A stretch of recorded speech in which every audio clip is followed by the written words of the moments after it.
Welcome to the Payroll Podcast with your host, Nick Day of JGA Recruitment, Specialist Payroll Recruiters. Hello and welcome to the Payroll Podcast. My name is Nick Day from James Gray Associates, and today I am delighted to be joined by Anita Lettink, SVP of Strategy and Alliances at NGA HR.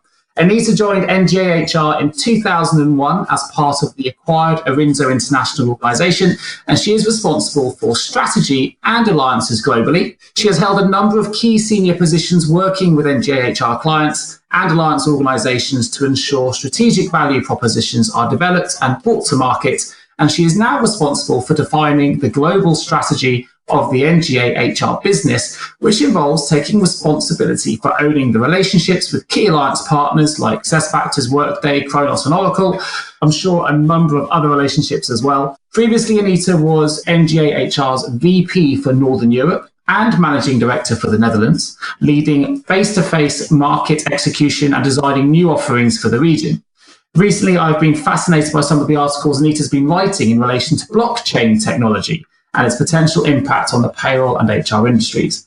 Now today, as I'm sure you're all aware, blockchain is a huge buzzword out there in the market. And today I want to demystify blockchain and cryptocurrencies to find out how they may impact the payroll departments of tomorrow. We also hope to uncover some of the exciting evolutionary product advancements and industry insights into NGA HR, which of course are one of the UK's leading payroll and HR solution providers. Today, NGA Human Resources employ over 5,000 staff across 35 countries and service clients in over 188 countries across 5 continents and in 25 languages. Now, Anita leads strategy and alliances for NGA's HR's global approach to develop and execute the company's strategic plan. And that includes the pursuit of mergers and acquisitions, strategic investments, and growth through strategic alliances. Anita is also an experienced business leader and keynote speaker and a member of NGA's executive leadership team. Now, blockchain is still highly experimental technology, and today I want to find out if the technology is advanced enough for any software provider to be able to recommend it. And Anita, who has been writing a number of articles on the subject, is the perfect expert to have on the Payroll Podcast to talk to us about blockchain and its technology in a little bit more detail. So welcome, Anita. How are you? Hi, Nick. Thank you for inviting me to the podcast. I'm delighted to be here, to be able to speak to your audience and to explore the potential application of blockchain in payroll for a bit with you. Fantastic. It's a subject that not many people know much about either. So I think not only can we talk about how it might be used in payroll, but also perhaps demystify what it actually is and get people to understand the technology behind blockchain as well. But before we do that, I would like to kick off just a little bit, in addition to my introduction there, basically just to find out a little bit more about yourself, Anita, if we can. So 5 quick questions. I know you started initially at Arinzo International in 2001, and you've been with the business ever since. Tell us a little bit more about your journey from senior business consultant to becoming SVP of Strategy and Alliances in 2017. Yeah, of course, Nick. Happy to do so. So when I joined in 2001, as you just mentioned, I think when you look at HR and payroll, it was completely focused on ERP. So the first applications had been installed at clients, and we were thinking about how to best use it. And also, if you remember well, shortly before that, Dave Ulrich had written his book about application of shared service centers. So that was a big part of my job, thinking about how clients could use technology, how they could reorganize their HR department so that delivery to employees was as effective and as efficient as it could be. And throughout the years, HR has been on a journey to engage employees, to make the employee experience a lot better. And with the opportunities that came with the cloud, you can really bring HR to people who matter most, of course, because it's people who ultimately, create your business, who run your business.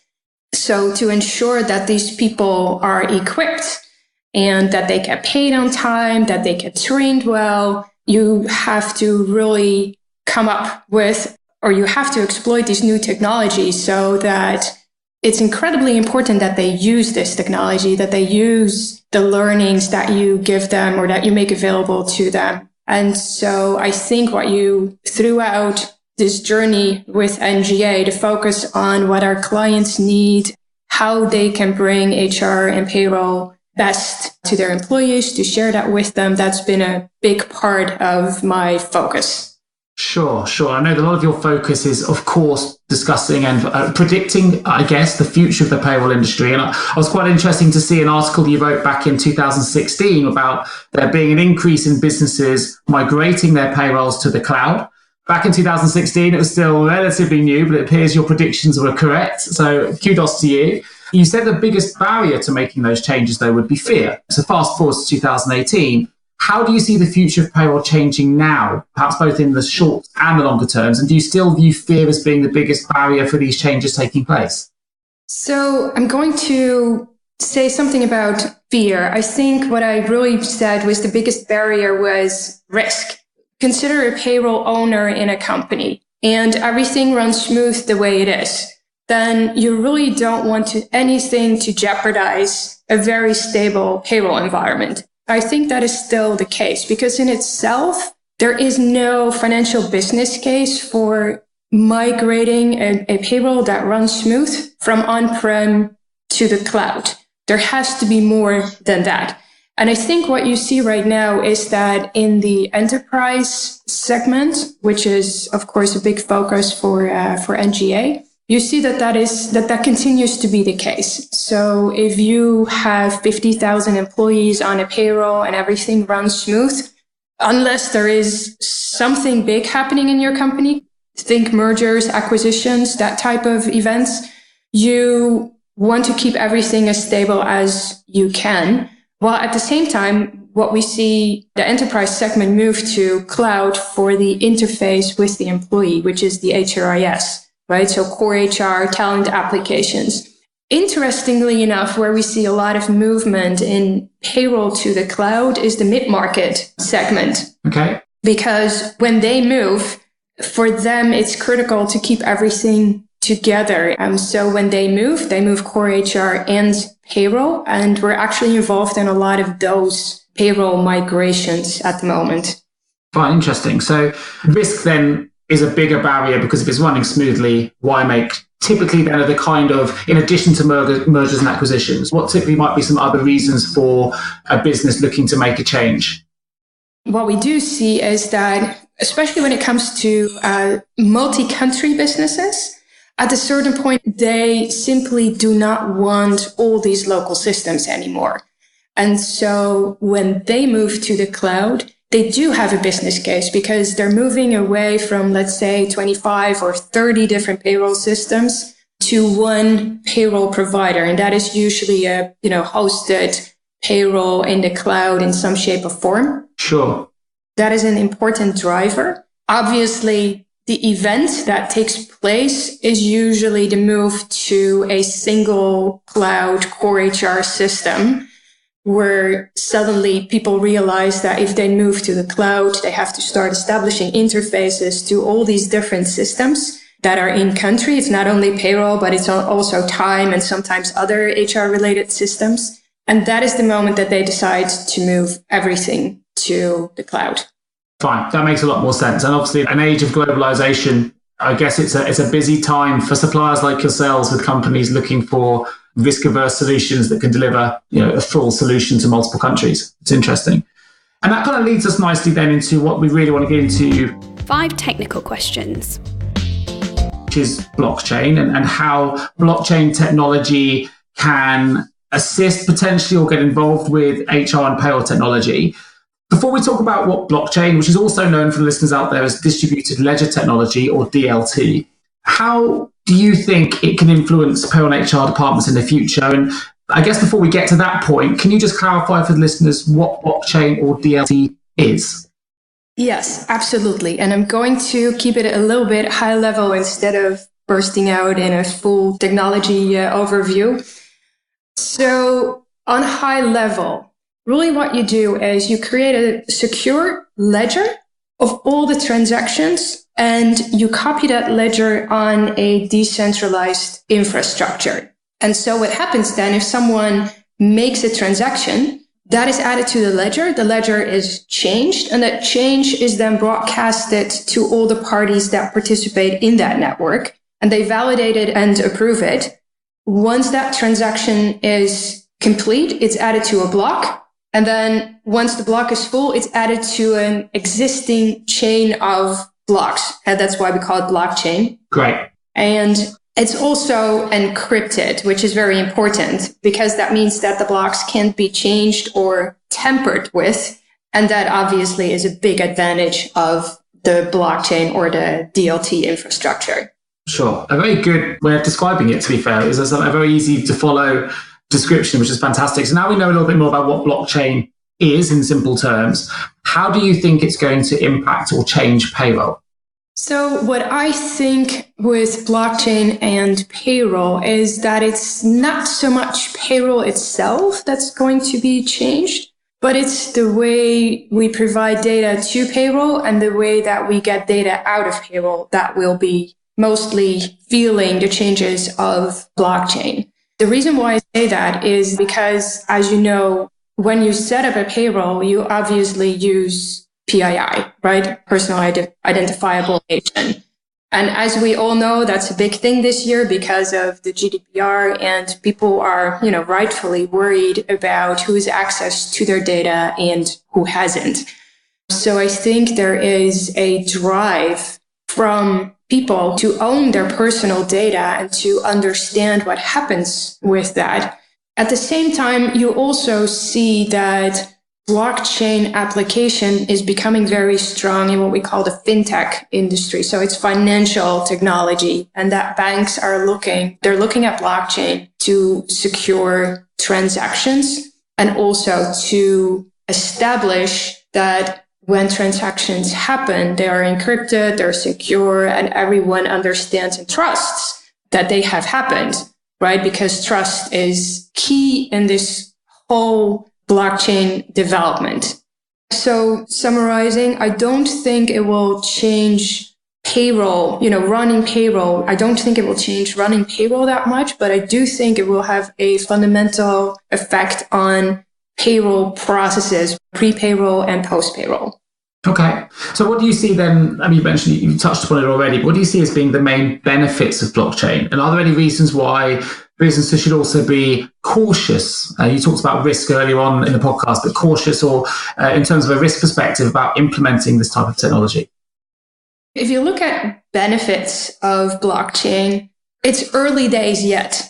So we're slowly starting to understand how to use blockchain, what the advantages are. We're also starting to understand what some of the disadvantages are, right? And as the technology progresses, what you will see and what is currently happening is that there are different versions that start to emerge. And we'll talk a little bit about that later, but think about permissioned blockchains that are used in companies versus permissionless blockchains that are used by cryptocurrencies. So you already see two variations of blockchain that are being developed for different purposes. And so that is what is going to happen. That also means that we still are watching and piloting and creating use cases for how blockchain can be applied within the HR and payroll industry. And I think it's good to be cautious because there's a lot of hype around blockchain, especially around cryptocurrencies and Bitcoins. And there's also a concern about energy consumption, which is mostly around the permissionless blockchains, but it's something to think about. Interestingly, Wired, the magazine, wrote a very interesting article that I also link into one of my blog posts around the usage of blockchain and all the hype surrounding it. So if you really want to dig a little bit deeper into hype, I suggest you read that article because it's informative and it's also funny. I've got a good hype example as well for those that are listening. We've got, so blockchain, as we mentioned, it's become a bit of an investor's buzzword, right? So it's, as you mentioned, I think your words were, it's hard to separate kind of the hype from the reality. But I don't know if you've heard of the Long Island iced tea company, but on December 2017, so quite recently, this may well be in the Wired article, I haven't read it, but they're a New York's drinks brand, and they actually changed their name, their company name, to Long Blockchain Company. The company's stock rose by 289% on the back of the announcement. And that's despite the fact it had absolutely no blockchain-based products to sell and no concrete plans to develop any blockchain technology whatsoever. The change of direction actually failed because NASDAQ told them to remove them from the exchange for misleading investors. But it just gives a great example of how easy it is to convince investors that they were worth investing in just based on them adding the word blockchain to their company name. So obviously it's foolish to ignore blockchain, the impact it could have, but actually there's a huge amount of hype and sort of separating the two, and people jumping on the bandwagon of Bitcoin, cryptocurrency or blockchain is everywhere, which is why it's so great to have you on this podcast, Anita, because you've got a really good knowledge. And for those that aren't familiar with Anita Lettink, she's released a series of 4 articles in total that started back in May, all about blockchain, how it's going to affect HR and payroll. And I will put some links to those articles in the episode notes for those that want to find out a little bit more. So moving forward, and before we find out a little bit more about yourself, Anita, I've got some questions about you as well. I've got one final question here, and we're recording this Payroll podcast in the middle of what is summer 2018. It's 10 years after Satoshi Nakamoto proposed the first blockchain, and yet we're still not really seeing many serious developments being made to integrate blockchain-based payroll technology into current systems. So we're also not really seeing businesses move entire payrolls away from user-controlled databases into blockchain systems. You mentioned it's sort of relatively new technology, but then Nakamoto developed it sort of 10 years ago. So why do you think this is, and why do you think it's taken so long to get it to where it is at the moment? It's a really good question, Nick. And I think what has happened is that the focus on cryptocurrencies has not done the technology any favor, especially not when it comes to these initial coin offerings, right? So there's also a lot of mistrust around this technology. For instance, just last week, Bloomberg said that over half of these initial coin offerings die within 4 months after the tokens are sold. So people lose a lot of money. Yeah. And the other thing I think was that you remember the saying that privacy is dead was a reality for a long time. But in the past year or so, these enormous data breaches are teaching people that security matters and that you do want to encrypt your data so that no one can access it without your permission, because you don't know where it ends up and what people do with it. So I think there are a number of events and trends converging to make this technology more interesting. There are already developments in fintech that have gone mainstream, that are out in the public for everyone to use. For instance, in the area of international payments, where a Spanish bank has introduced an app where everyone can wire money home and it will arrive the next day against a fraction of the fee that you paid in the past for an international money transaction. There are also, for instance, shipping companies that use DLTs to make sure that what goes in the containers comes out of the containers at the endpoint, and a blockchain ensures that the shipping lists are absolutely secure. So I think when you look at DLT, companies are starting to use it. It's maybe more in the B2B, so the business to business, than in the business to consumer area right now.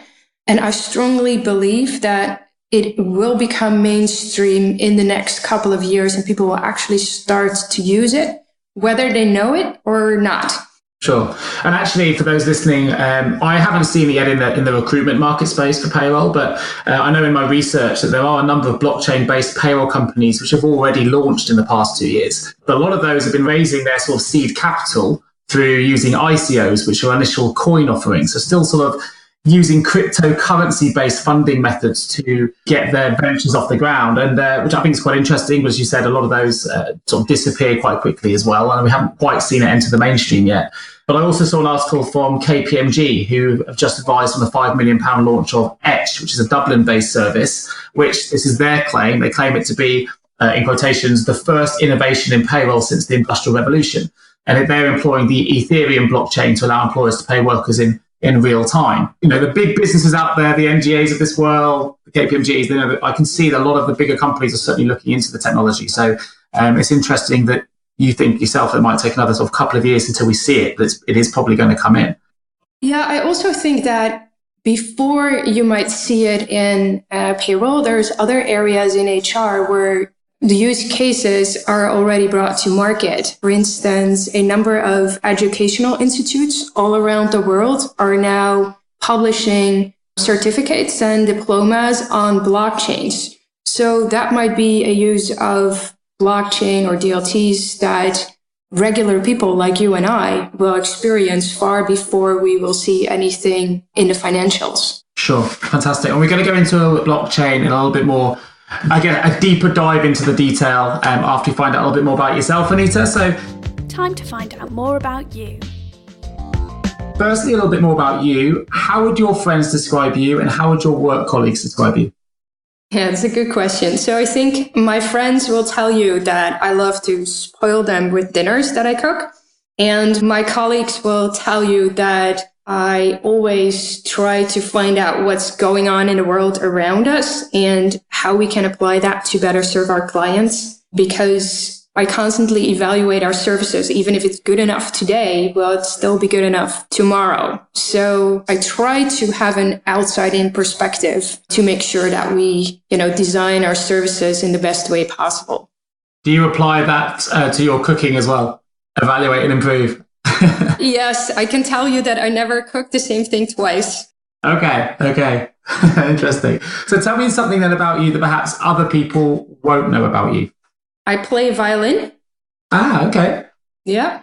Regularly? Is this in an orchestra or for fun? It's for fun. I have played in orchestras. Sometimes I do that again, but with all the traveling that I do now, that's really difficult to keep up. So at the moment, it's just for me and for fun.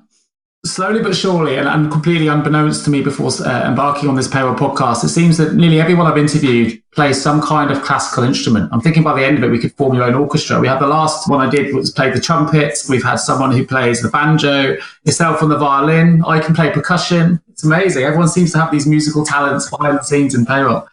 So slightly different kind of question. You're abducted by aliens who want to learn more about our species. What item would you take with you? That was a great question, and I've given it some careful thought, but I think I would bring an iPad. Okay, why the iPad?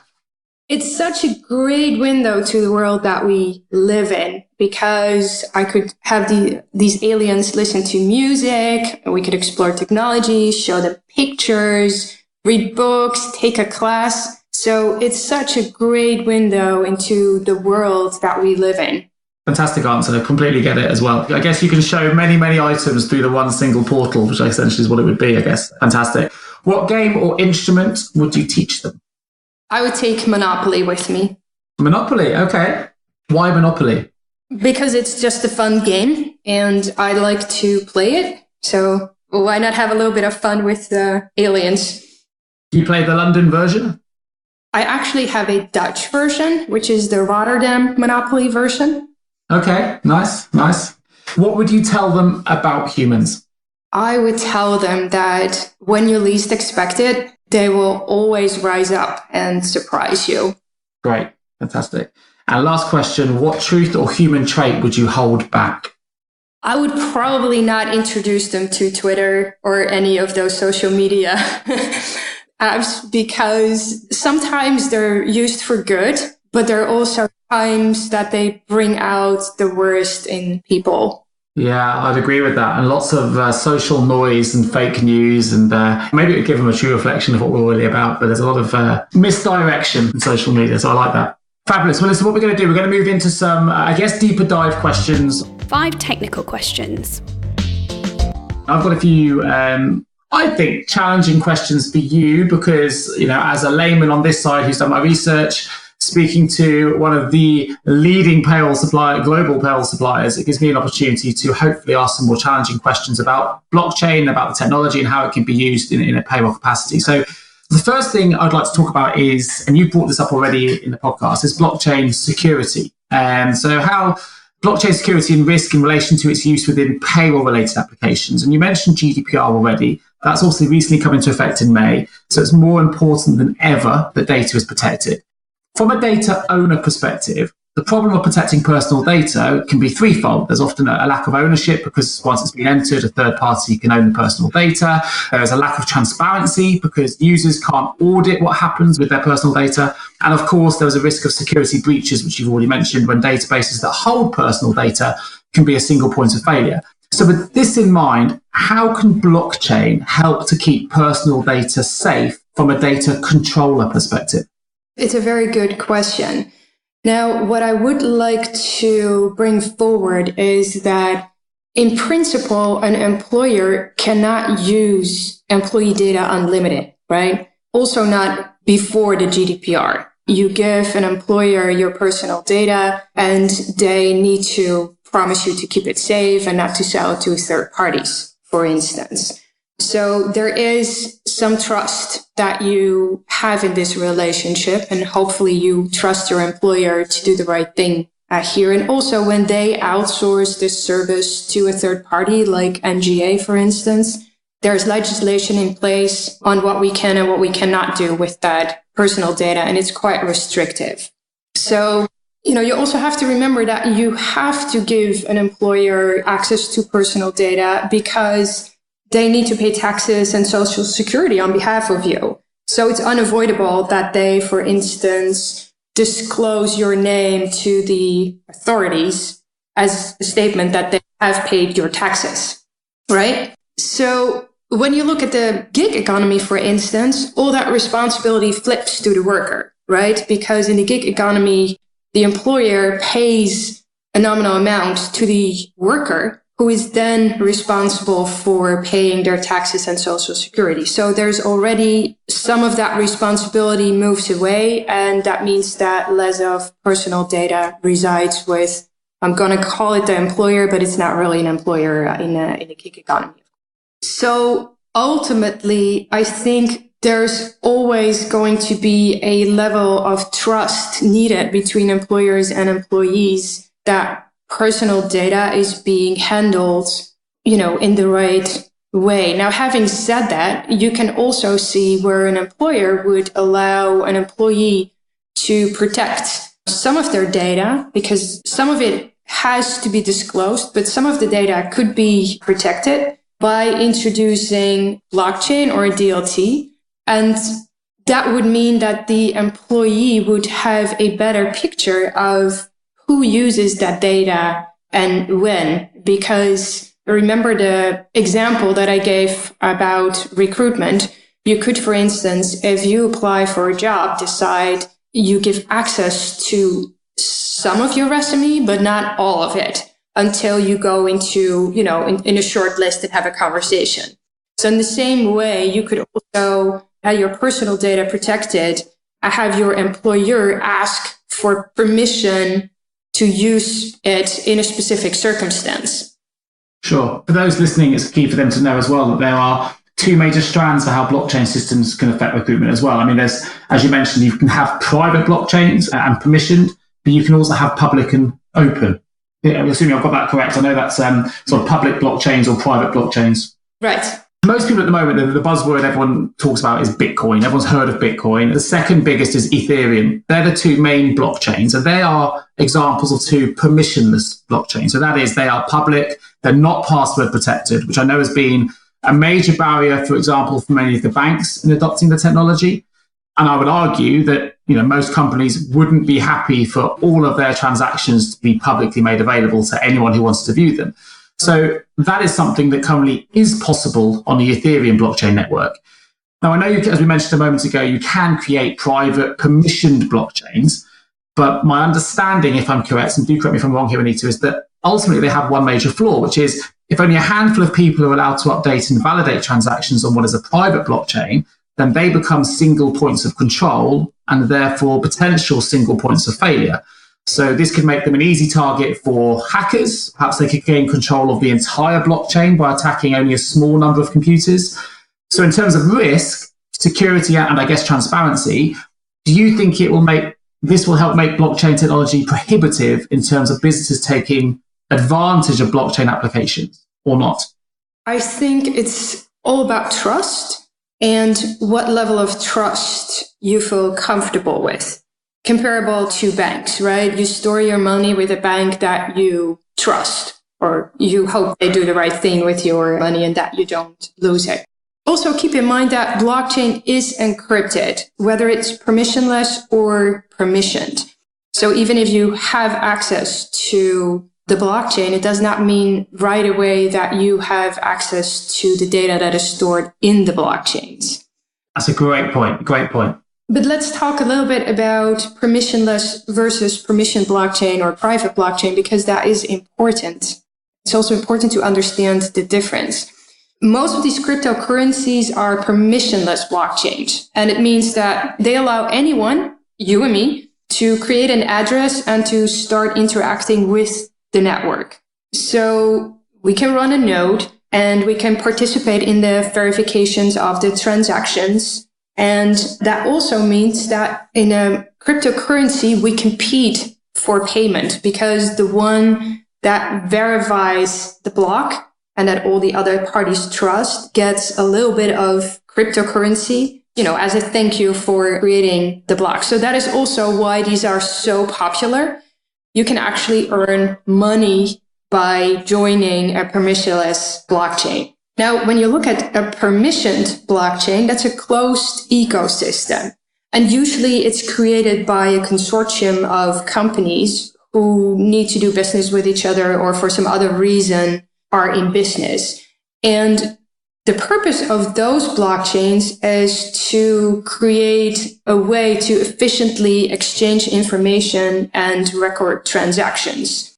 And so for enterprises, this can be a way to instill trust, transparency. For instance, the Hyperledger Foundation is an example of an open source initiative for these types of blockchains. With these types of blockchains, you can see where enterprises, but also people like you and I, can make a choice on who is running that network. Where in a permissionless blockchain, we have no idea who is running the network because anyone can join, right? So a permissioned blockchain in that sense, once you have verified the parties that are participating in that network, can augment the level of trust so that people like you and I know it's secure and can have the confidence that these businesses operate the blockchain in a smart and effective way. Sure. No, it's a really good way of describing it. Right. And so I think especially when we're talking about trust, permissioned models will probably be a better fit. No, that makes sense. I think you described that really well. It doesn't necessarily take away the potential for there being a single point of failure, but the reality is you only enter in with an understanding of the risks before you join, right? So you establish that trust, you recognize, yes, there's a risk like there is in anything, and you decide to go ahead based on the fact that you trust the parties involved. I think you've described that really, really well. And there are a couple of risks. Apologies for throwing risks at you here, but I want to get everyone to really understand what blockchain is and how it can really impact and affect payroll and HR services. And I believe a risk within blockchain technology at the moment is, in order for it to function as it was intended, the code behind a smart contract needs to be free from bugs. Now, I'm not a software expert at all, but if blockchain technology was being used to make a payroll payment, for example, a bug might allow the receiver of a payroll payment using a smart contract to request that payment multiple times and maybe get away with repeat payments before the blockchain system has a chance to update itself. Now, I know, of course, all software, including professional enterprise level software, will contain bugs, but smart contract payments are irreversible with blockchain. So if this happened in relation to a payroll payment, there would be absolutely no chance for a company or a payroll manager to get that money back if a bug like that existed and was exploited.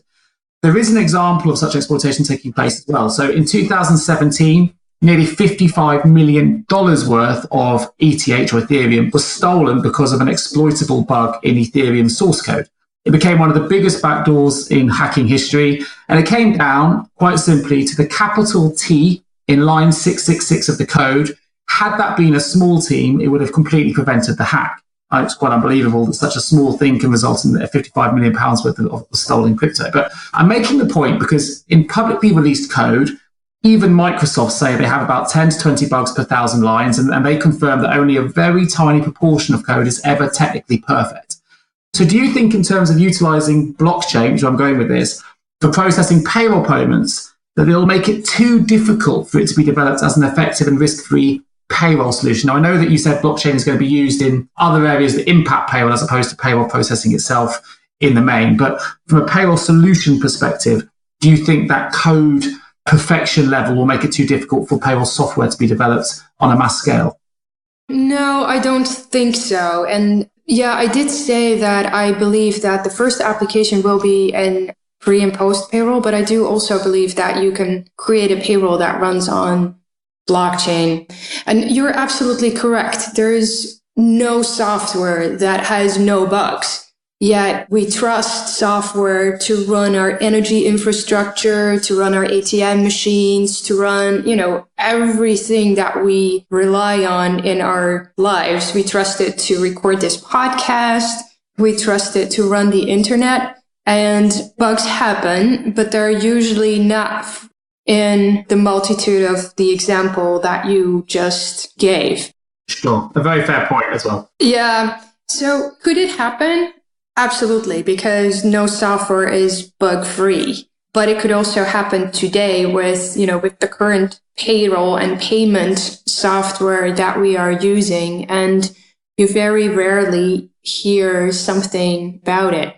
With the smart contract, the idea, of course, is that once you enter into it, there are several obligations that need to be fulfilled before the money transaction actually happens. And so what you would need to do is make sure that there's like an indefinite repeat of these transactions or these conditions so that the payment happens over and over again, where in fact, once the conditions are satisfied and the payment has been made, the smart contract ends. Could that be exploited? I'm pretty sure there must be someone in the world that can do that. Will that be a regular event? Probably not, because as with everything, payroll is, and especially payments, are very regulated. So when you run payroll, you already know upfront what your payroll will look like from a financial point of view. And businesses actually plan for all these types of expenditures, right? Especially because payroll is such a large sum of money. Now, with these with these smart contracts, it will probably be smaller amounts of money, but there's still a financial department somewhere in your business that is keeping track on financial payments. And so someone will notice it shortly after it starts to happen that you keep paying the same person the same amount over and over again. That might be too late in that specific situation, but I don't believe that it will be able to happen indefinitely. And also, I don't think the amounts on the smart contracts will be anywhere near the 55 million of the Ethereum.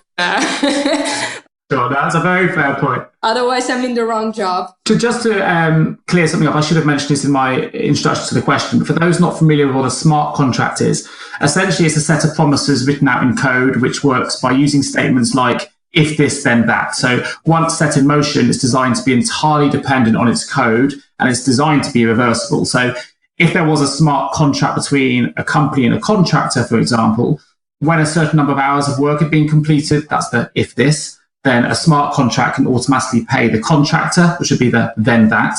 And it does that by deploying the piece of remotely executable code, which is linked to an instruction from either the bank account or to the contractor's bank account and so on. So we wouldn't need to contact our bank on a monthly payment run along with all the payroll processing time that entails. We just deal direct with one another. And with the smart contract, there's a guarantee that the work is completed. So for those not familiar with what smart contracts are, hopefully that's a brief example of what it is and how they work. In addition to that as well, my intention with the £55 million example wasn't to scaremonger. It was very much for, as Anita I think is very articulately done there, is explain that whatever solution we decide to go forward with, I don't want blockchain, people to be scared of blockchain, but you're going to hear a lot of these news articles coming out as the technology becomes more into the mainstream. There are risks with all the software that we use, even now. So those that are using ERP software right now, there are still risks. There are still hacking risks and security risks with anything that we deploy. those stories don't always make the mainstream. And blockchain is so mainstream at the moment that any slight example of there being an error or a problem with it, everyone hears about it. You answered that question brilliantly, Anita. And that was a really good way of just telling the industry that, hey, it's coming. And yes, there are risks, but hopefully NGA and other service providers are going to try and minimize that risk as much as possible, because ultimately the software is going to help improve efficiency and improve the way that we do things. Einstein famously said that insanity was doing the same thing over and over again and expecting different results. We believe it's time to try a new approach to recruitment. JGA Recruitment specialise in recruiting the top 15% of payroll and HR talent using innovative 24/7 attraction strategies that are proven to improve quality of hire, candidate retention and return on investment. De-risk your recruitment process today and hire better talent faster with JGA Recruitment. Visit jgarecruitment.com to find out more. Now, one of the big advantages of blockchain is speed, and it's incredibly fast. I'll let Anita talk about that in a little bit more detail, but there is a cost of the speed, and the cost can be found in the fact that blockchain transactions tend to use up considerable energy consumption and computing power because they're verified using very complex algorithms. In addition, as the size of the blockchain grows, which is obviously every time there's a transaction, it grows and grows and grows, the requirements for storage, bandwidth, and computing power is obviously going to increase. So, Anita, do you see scalability as being a potential barrier to blockchain implementation in the long term? It's an interesting question because on the one hand side, you have a technology that can help you establish trust and transparency. And on the other hand side, because of this trust and transparency, there is a lot of energy consumption, which is a concern, obviously. Now, if you look at the public blockchain, remember that I said earlier that anyone can be a user or run a node. And that means the more nodes that exist, the more computers, the larger the network becomes, and the more computers those new transactions need to be replicated to. And that is one of the major reasons behind this energy consumption. When you are looking at permissioned blockchain, you can control the number of nodes in the infrastructure. Therefore, the energy consumption is much lower. Energy consumption is a concern, but it all depends on the application. And I also know that within the industry, there's a lot of focus on thinking out smart ways to reduce these energy needs. Sure. So by the time potentially we see blockchain in the mainstream, you would hope there's going to be significant innovation and advancements in the way that energy consumption is used. Yeah. Okay. So last question really in terms of blockchain technology. There's a couple of other questions I wanted to ask before we finish, but how do you see the blockchain technology roadmap evolving in relation to payroll over the coming months or years? You've mentioned you think it's going to be coming into the market certainly in the next 2 years. How do you see that roadmap evolving? What will happen is that many companies like ours are experimenting with use cases and are starting to understand what works and what doesn't, where blockchain adds value and where it doesn't, and sorting through the hype, as you will. So bringing blockchain back from blockchain will be the cure-all and bring us world peace to, okay, this is a really smart application of blockchain, and this will greatly benefit employees as well as employers. These educational certificates and diplomas are a really good example because once you put those on the blockchain, the information is there, it's secure, it's encrypted, and no one can tamper with it. It's almost a guarantee to the employee that, yes, they completed that study, and to the employer that, yes, this person actually went through this institute and got a diploma. Those types of cases, it almost becomes a straightforward application and, almost like, why didn't we think about this before? The same will happen in payroll. And you could imagine, for instance, that as an employee, you start to work for a company and you give that company access to your personal data to run payroll with, and you withdraw that permission the moment that you exit the business. So you are absolutely sure that your information doesn't stay longer in the systems of that employer than necessary for them to pay you. Now, there's also always some legislation involved with that, right? Because as an employee, you cannot completely withdraw your personal data from an employer's record for legislative purposes. But still, it gives you more control over what someone does, and not only your employer, but what with your data. So I think that we are only scratching the surface, but also that we are coming to a point in the next 2 years where we understand where it's extremely useful and where we just should bother. And are there any particular blockchain innovations that you're involved in right now that NGA are fully involved with testing that you're able to share? Yes, we are fully involved in testing, and we will start to publish about that a little bit later in the year. So here I'm going to ask for your patience, and I hope for your curiosity. Sure, that's fantastic. Well, I'll add a link in the episode notes to yourself, Anita, on the NGA site so people can follow or read the articles you've already delivered on blockchain, but also follow on your news as it comes through as well. Now, I have to ask this question because for me, there is an elephant in the room. And before I started my research into blockchain, which takes a little bit to get your head around, I thought it was all about Bitcoin. I thought it was all about cryptocurrency, and everyone's talking about Bitcoin and the money people have made and all the different bits that go with it. And we haven't really spoken about cryptocurrency yet. And I think it's important that we haven't actually, because I think it's good that we separate blockchain from Bitcoin, because cryptocurrencies have very little to do with the benefits of blockchain applications, which hopefully the listeners have got a feel for that during this podcast. However, there is a lot of hype around cryptocurrencies right now. And so it would appear to be a natural evolution of the workplace that businesses should start potentially paying their employees in cryptocurrencies in the future, right?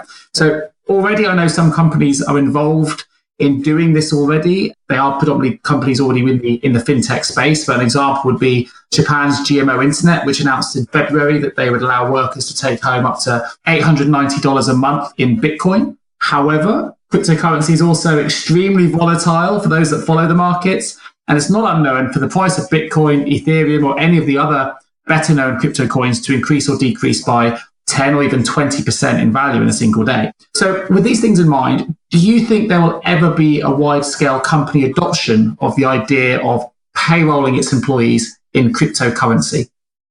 Yeah, and I think that all has to do with our acceptance of cryptocurrency. This is not so much about payroll. And until cryptocurrencies are stabilized, like you put it very well, they're extremely volatile. And so can lose 10 or 20% of their value one day to the next. Whereas you are being paid, in pounds or euros or dollars, you're relatively sure that what you buy today, you can buy tomorrow, considering inflation is not running at an all-time high. So the reasons why we want to be paid in euros is also, or in dollars or pounds, is also because when we go to a shop or when we go to the internet, other people trust us to pay them in that currency. It's not enormously costly for us to do so. So this whole infrastructure relies on the currencies that are currently in use. As soon as the mainstream starts to trust cryptocurrency or a specific cryptocurrency, I think it's very feasible we are getting paid in that cryptocurrency, provided it's not so volatile and provided everyone else accepts it. Correct. Yeah. As long as that isn't the case, why would I be paid in cryptocurrency instead of, a stable currency that I'm used to? Ultimately, we will see one or two cryptocurrencies or, a handful of cryptocurrencies that are becoming mainstream, but it will take a while. It's still too much hype. Yeah, I agree. And interestingly, for those that are considering investing, obviously, whatever you decide to do in Bitcoin, be aware that there are additional tax implications as well for being paid in Bitcoin or any cryptocurrency, especially if, as the employee, you convert the Bitcoin back to sterling. Now, the HM Revenue and Customs have already warned that traders, investors, and holders may have to pay capital gains tax on any profits made. just in making that statement themselves, it would suggest that HMRC are starting to take cryptocurrency more seriously, which is interesting. But like you mentioned, why would employers want to pay employees in cryptocurrency when at present we already have a very stable mainstream currency? For us here, it's the good old English pound. It already does the job well enough. It can be spent much easier on the open market. I kind of agree with you, really. I don't really see why that should change unless, as you say, inflation starts going through the roof and cryptocurrency becomes more stable and more accepted. But I was interested to get your take. Well, what's your view on the HMRC sort of making statements on cryptocurrencies now and talking about capital gains taxes or tax implications if you decide to go in Bitcoin? Do you have any views on HMRC starting to take it more seriously? Well, not on the HMRC specifically, but on regulators in general. 2 years ago, they just wouldn't touch it. There's an interesting development in that regulators are starting to look at cryptocurrencies and getting more involved, creating opinions, and like what you just mentioned, bringing out warnings or updates about what people who hold them should do with them. You also see a number of financial institutions starting to look at investing in cryptocurrencies. And so you see the whole, I would almost say, establishment starting to understand that, yes, this is something that they need to get engaged in, because otherwise this will be a development that runs away from them and that people will actually want to use because it offers them an easier way to move money across the world. I can imagine that regulators want to understand how that money flows across the world and what they need to do to, for instance, protect people from laundering money through these types of currencies. It will come. Right now, I think people want to get paid in cryptocurrencies because they think that the value of these cryptocurrencies will rise astronomically. So it's more of an investment vehicle than a payment vehicle. In fact, when Bitcoin dropped in value, some of the transactions cost more than the intrinsic value of the transaction. Wow. Yeah, that's also something to be aware of. So I don't think that running around with your crypto coin wallet and, paying for a full tank of gas is one of the applications that we will all be doing next year. It will become more mainstream. And as it becomes more mainstream, it's logical that regulators become involved. And actually, the fact that they do become involved will probably be a signal to many people that, okay, now it becomes more mainstream because it will become regulated. That's a great point. And you mentioned the international or cross-border payments as well. It appears to me that the companies that are really going to benefit from blockchain-based payroll are those probably with an international workforce, at least part of which is based remotely, because blockchain promises faster cross-border payments, less expensive cross-border payments, less error-prone. So it does kind of solve one of the biggest costs involved in payroll. So I'm sure that's something NGA are looking at as well, because fewer errors and faster payments means fewer disputes between a company and its workers. For companies with international workers applying themselves to projects all across the globe, it kind of seems that blockchain-based payroll systems could work really well.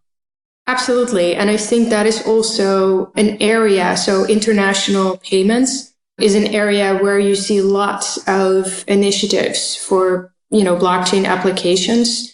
And also, these are some companies that are actively using this to speed up the transaction against less cost. So there's also a really good business case to move to blockchain when it comes to transferring money across borders.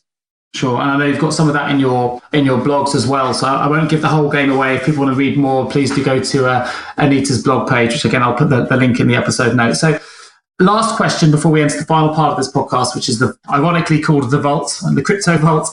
It's clear right now that the concept of blockchain and cryptocurrencies such as Bitcoin are, all podcasts about how hyped up they are in the media. And it does sometimes make those who are not coming up to speed with the technology or the concept perhaps feel a little bit out of the loop. Now, hopefully this Payroll podcast has helped people to understand the technology a little bit better, particularly from a payroll perspective. But based on everything we've discussed today, do you feel it's important for payroll managers or payroll professionals to get to grips with blockchain right now? Or realistically, are we still a little bit of a way off seeing the technology in the everyday workplace? Should we wait to see more developments and announcements be made by the likes of NJHR beforehand? If you're a payroll manager right now, how do you think they should be getting to grips with this technology?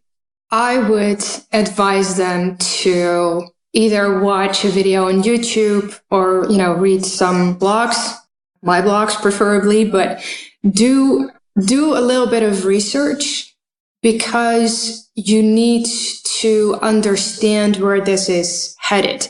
And even if it doesn't mean that your full process will be running on a blockchain, if you're using an external provider for some parts of it, you will probably see blockchain start to pop up in their service offerings.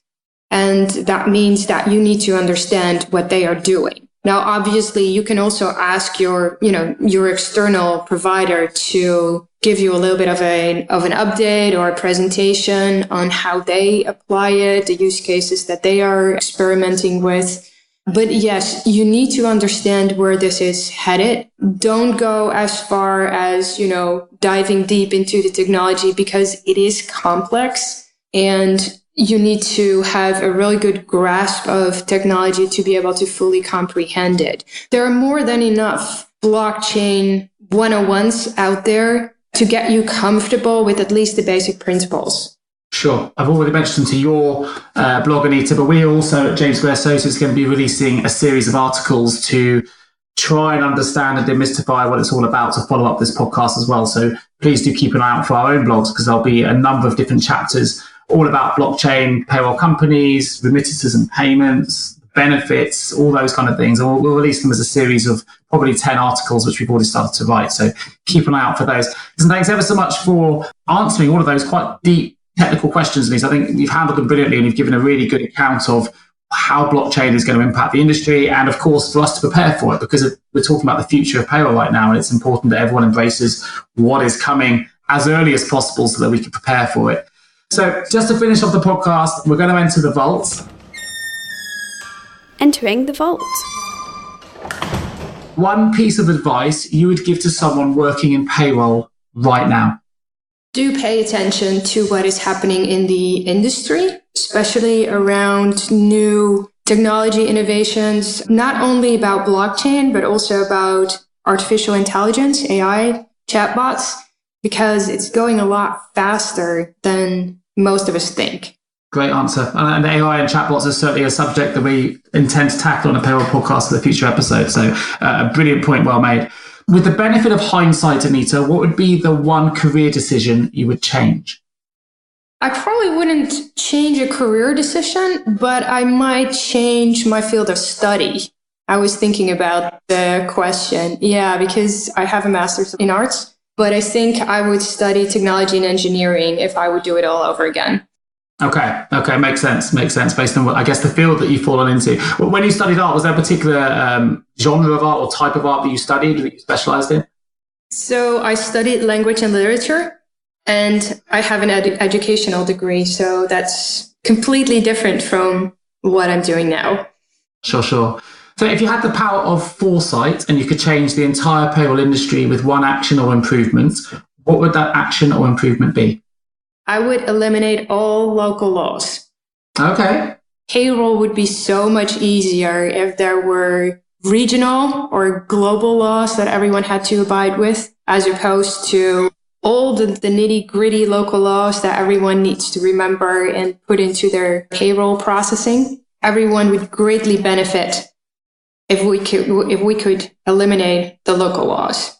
Fantastic answer. I agree, of course. And I think one thing we've established during the series of these payroll podcasts is just how complex payroll is and can be, and the job that the payroll managers and the payroll professionals listening to this podcast have to deal with every day, particularly when you start talking about global and regional payrolls.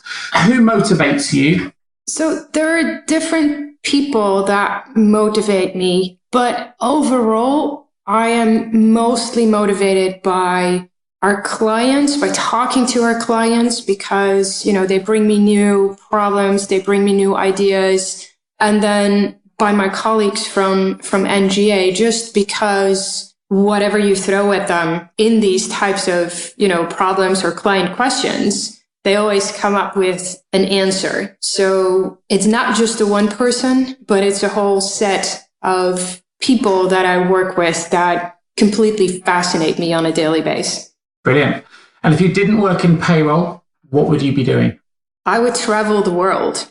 Well, you could have used your writing and languages degree, right, to do a travel blog or something like that, perhaps along the way. Yeah. Fabulous. I want to say a huge thank you, Anita, for joining me on this podcast today. There are so many links that I could give the listeners to help them understand blockchain better. Certainly your own blog. And for those that aren't familiar, we've got Anita's written articles on how blockchain can improve hiring processes, how does blockchain secure personal data, what the future holds, amongst a load of other great subjects outside of blockchain as well. So I will put a link in the episode notes. Please do take a look at that. If you want to find out more about NGAHR, then please do go to ngahr.com. There's a wealth of information on the website. There's a blog you can visit where you can find Anita's articles.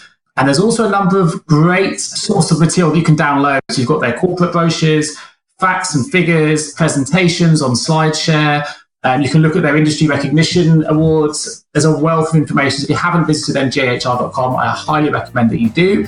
And I just want to finish this Payroll podcast again by saying a massive thank you, Anita, for joining us on what is, to my mind, a very complex subject that I think you've been able to articulate very, very well. So thank you so much. You're welcome. It was a pleasure, Nick. Fantastic. Listen, thank you ever so much for listening. I'm Nick Day from James Gray Associates. This is the Payroll Podcast, and I will be speaking to you all again in a couple of weeks. You've been listening to the Payroll Podcast with Nick Day of JGA Recruitment, specialist payroll recruiters. If you would like to feature on a future podcast, please contact us. For a wealth of world-class payroll content, please visit us at jgarecruitment.com. See you next week.